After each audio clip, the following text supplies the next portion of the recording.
Kapwa mga nga kasyarsengo Calvary cross arak katsamni Arabwi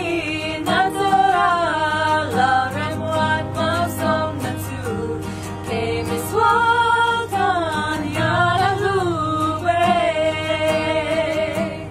Arsag mga malay Kubik natin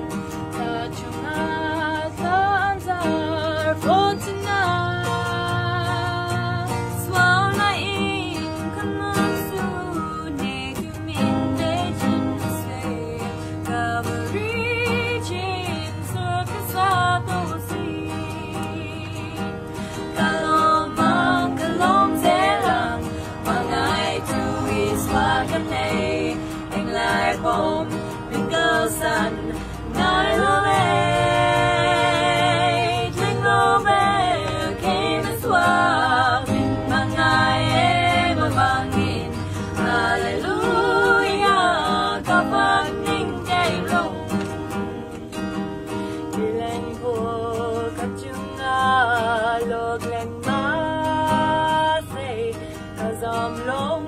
kona tur om lord Lambal tu karing chan Kaing ananisi Hena tula baka anisi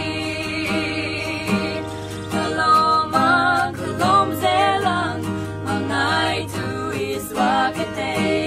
Ang lai pom Mingal san Nai lole